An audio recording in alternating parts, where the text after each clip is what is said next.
तो सबने यही बताया कि नहीं महाराज, बात तो कथा ही श्रेष्ठ है, यह पक्षपात नहीं करता, यह जो सुनेगा उसी का कल्याण कर देता है। यह पक्षपाती नहीं है, दुरात्मा हो पापात्मा हो, चाहे पतित आत्मा हो, दुराचारी हो, सबका यह कल्याण करता है। इसलिए देवताओं को डांट करके भगा दिए। देवता लोग लौट करके गए और ब्रह्मा जी से शिकायत की, देखिए महाराज, हम लोग अमृत लेकर के गए और हम लोगों को सुखदेव जी नहीं पिलाए, हम लोगों को कथा से वंचित कर दिए। कहे कि ठीक है, कोई दिक्कत नहीं, 7 दिन की बात है, मात्र 7 दिन की बात है। 7 दिन में पता लग जाएगा क्या होता है इसका परिणाम। जब सुखदेव जी ने परीक्षित को कथा सुनाए, परीक्षित का सीधे मोक्ष हो गया। कारण सर्प के काटने से, आत्महत्या करने से, गंगा आदि नदियों में डूब जाने से, फांसी लगाने से, एक्सीडेंट होने से, विद्युत से जल जाने से, मर जाने से, ये सब अकाल मौत में जाते हैं और इनकी सदगति नहीं होती है, असदगति होती है। और जब परीक्षित जी का मोक्ष प्राप्त हुआ, देवता लोग दोनों भी बजा करके जब परीक्षित को लेकर के गए तो बड़ा आश्चर्य हुआ ब्रह्मा जी को। ब्रह्मा जी ने अपने लोक में तराजू रखे और एक तरफ श्रीमद् भागवत महापुराण को एक पलड़े पर रखे और दूसरे पलड़े पर जितने हिस्सा पुराण जितने थे सबको रखे, लेकिन श्रीमद् भागवत का पलड़ा उठा नहीं, दबा ही रह गया।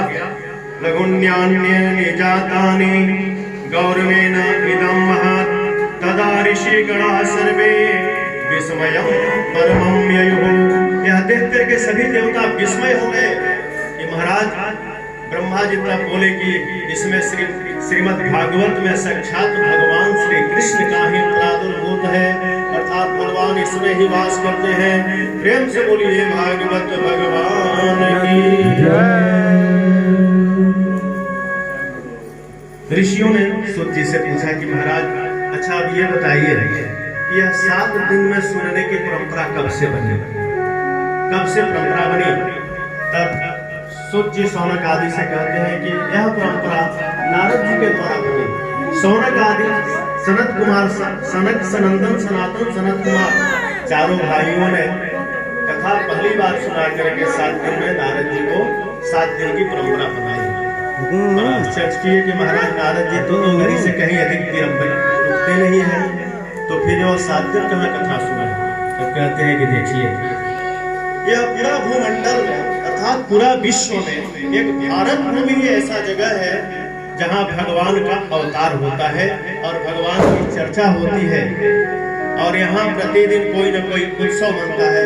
किसी दिन अक्षय नवमी है, तो किसी दिन देव दीपावली है, किसी दिन दीपावली है। हर त्योहार करते रहते हैं। हरितालिका तीज है, हरियाली तीज है, झुर्रोत्सव है, बहुत त्योहार आते जाते रहते हैं।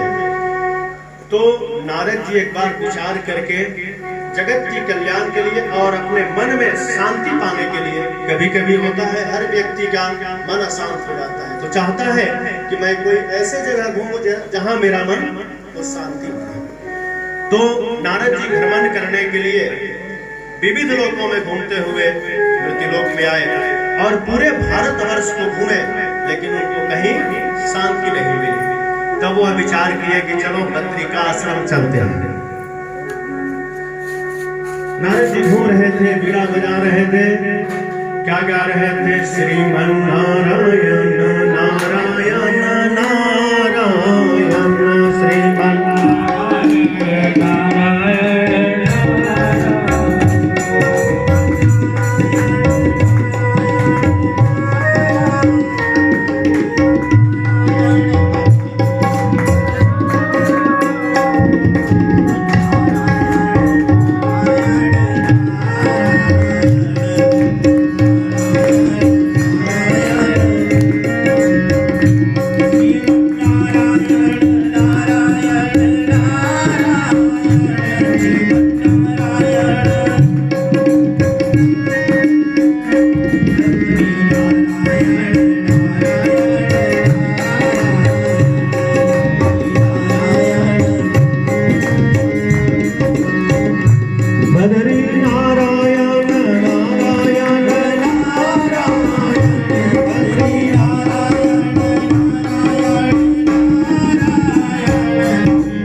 विष्णु भगवान की जय। ऐसा विचार करके नारद जी बिना बजाते बद्रिकाश्रम पहुंचे।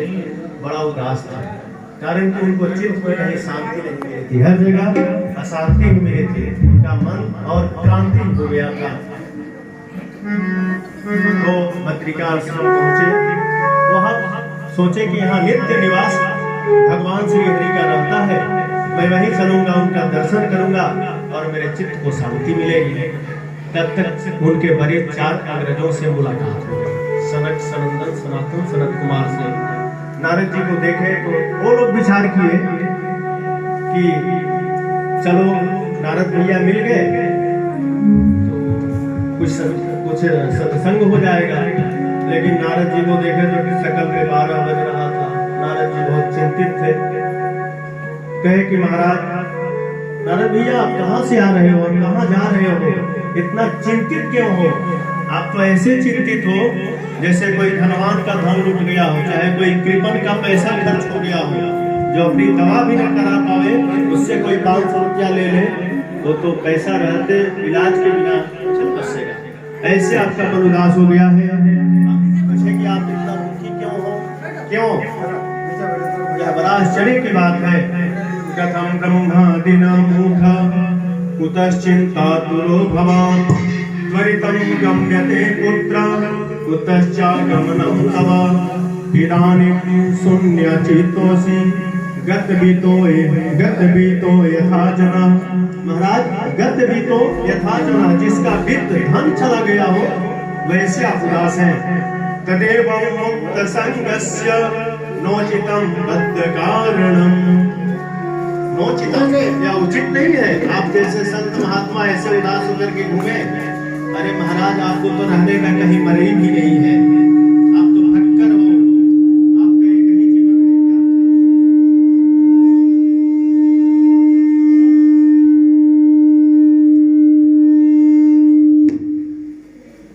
है। ड्यूटी से थोड़ा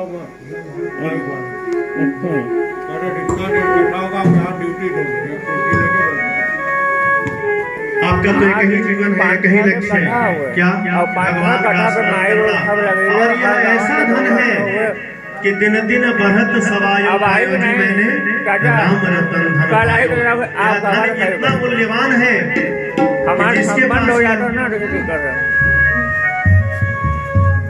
जिसके पास यह धन हो जाता है, उसके पास कौन सी ऐसी संपत्ति वाला व्यक्ति नहीं है कि जाकर के माथा न झुकाएगा।